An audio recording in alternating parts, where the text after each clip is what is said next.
Hey everybody, welcome back to today's show. Glad to be with you. And again, I appreciate all the comments that have been coming in, good and bad, whatever it might be, but I do greatly appreciate it. And I want to start today with a segment. We all know that Jordan Batello is going to miss time again after suffering yet another injury. That news broke last week. And while this isn't a breaking news report per se, it is important to break down how the Irish are going to forge ahead positionally. First, you feel for the kid. Returning for his sixth year, especially after he played relatively well before last season's injury at Purdue, which ended his season. The kid had a high motor. He was getting into the backfield. He played very good football. This most recent pectoral injury, which occurred during an off-season training session away from campus, we learned that last week, is now going to have Notre Dame's most experienced edge rusher as far as game experience and years served. That's what Batello is.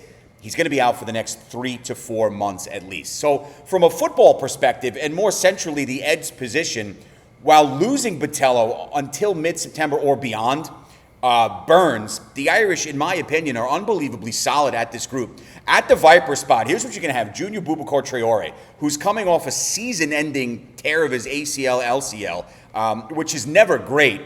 You got junior Tui Alamanca, sophomore Logan Thomas. They offer incredible athleticism and upside, and the fan base is in love with Traore because we've seen in spots what the kid can do. You'll have Josh Burnham and Bryce Young. They're going to see loads of time on the field, as the Irish always, like most programs, want to have their most impactful players on the field together as much as possible. For Tui Alamanca, last season, a good campaign. 33 total tackles, 3 sacks, 5.5 tackles for loss. Burnham gave you strong play as well, another 30 tackles, forced fumble. Freshman campaign for Bryce Young was a success, and this is another kid that the fan base is incredibly high on. From a productivity and then a potential perspective, 14 tackles, 2 sacks, 2 quarterback hurries, 3 tackles for loss. And with Traore, who's the interesting one here, the coaching staff has seen already, as we have in spots, how wildly athletic this young man is. Before his season-ending injury, which took place in the win last year, the Green-Out game, I was in attendance for that. The atmosphere was great against Louisville. He had some impressive moments. 34-yard pick six in the massive blowout win at Purdue. 5 tackles, 2 sacks, 2 tackles for loss, forced fumble in the Miami, Ohio victory. He's probably the guy that I, like many others, am most excited about watching on a more full-time basis because of the package and the skill set that he offers, not to mention a high football IQ, which you just absolutely love. But the talent from Boubacar jumps right off the page at you. Overall, the Batello loss absolutely hurts, mostly for Jordan himself. We could be human about this. But from a depth and productivity perspective, the Irish have an abundance of talent at the edge position, specifically that Viper group, and it's going to be fun to see how this develops across both sides of that defensive line.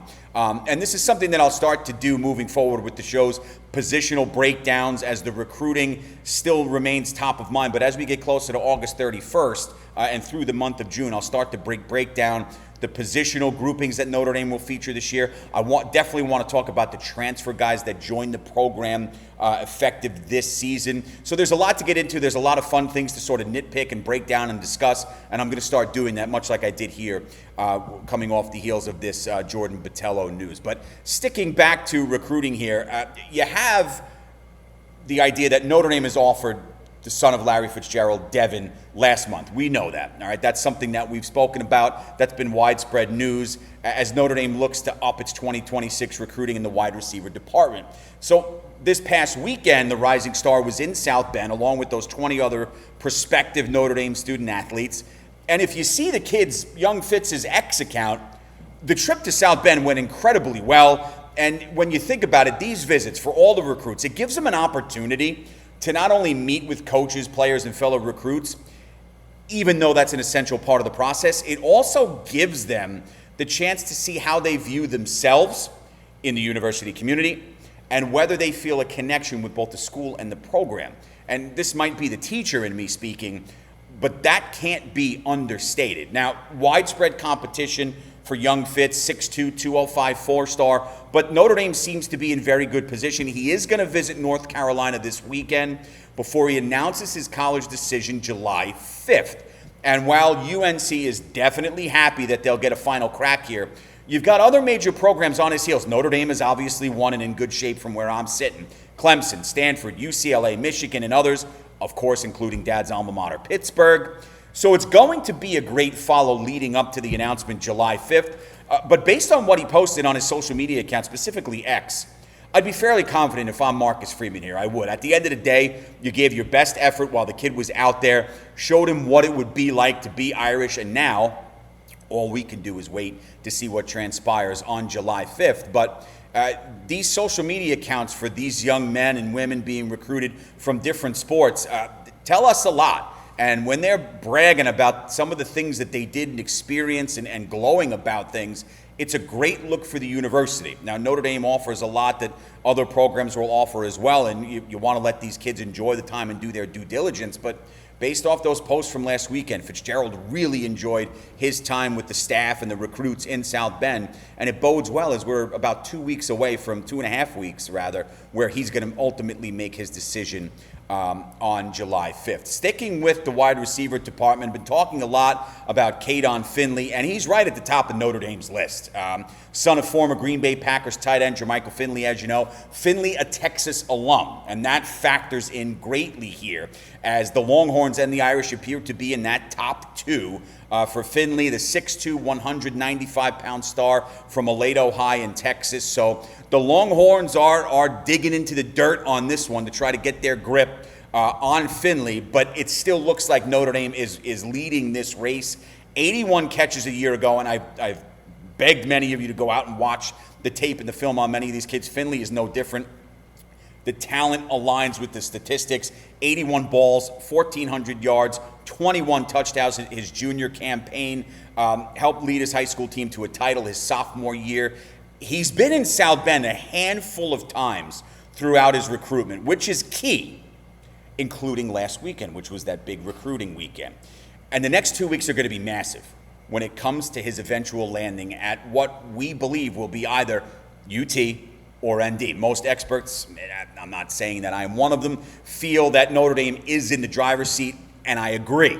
That's based on conversations and reading between the lines and turning over the tea leaves. But with his commitment announcement still a few weeks away, coming on Independence Day, the process continues, and the element of the unknown, unfortunately for all of us, has us keeping close watch. But it looks good for Notre Dame. Seems to be a two-horse race between the Irish and Steve Sarkisian's Longhorns. So it's going to be fun to watch. Can they pull him out of state, pull him away from Dad's alma mater, or is he going to be burnt orange and white and stay home with the Longhorns? We will see. The announcement comes July 4th. And speaking of announcement dates, I just want to close with a wrap on some of the upcoming major announcements. We know from the last segment, Finley announces the 4th, Fitzgerald on the 5th, respectively. But you got Joey O'Brien, and this is the big one. Everybody wants this kid, the 5-star safety, the stud, who has been in all of the headlines surrounding Notre Dame football. Friday, June 20th, the 5-star safety is apparently down to Notre Dame and Penn State. Oregon and Clemson are lurking as well. So he announces later this week. Noah Clark, the fantastic defensive lineman, 4-star from Durham, North Carolina, is down to Notre Dame, NC State, Virginia Tech, and South Carolina. He will announce his decision July 2nd. Safety Nick Reddish, who we talked about a little bit yesterday, a 3-star from Charlotte, is going to let the country know where he's going to go 9 days later on July 11th. And then the kid from Red Oak, Texas, Braden Robinson, another wide receiver, ND, Miami, Arizona. He's going to announce on July 20th. And I just want to do a quick refresher here from yesterday's show. We continue talking about the tight ends. The top two, Preston Frizel from Central Catholic in Toledo. He's going to visit Iowa this weekend. His final stop in recruitment before he'll ultimately make his decision. And fellow tight end Iowa's Evan Jacobson is going to visit in-state Iowa State this week, and his decision and announcement is expected to come shortly after. So that's pretty much all that's going on. Little positional breakdown with Notre Dame losing Jordan Batello for at least 3 to 4 months, but from where I'm sitting, they look pretty darn good at that edge and viper position especially. And then recruiting continues to go as we head into another monster weekend. I'll keep you posted on all things Irish moving forward as I continue to talk with some folks in the know. And I'll be here providing you with what I know all day, every day. I'll talk to you all tomorrow. Have a great rest of yours, and as always, go Irish.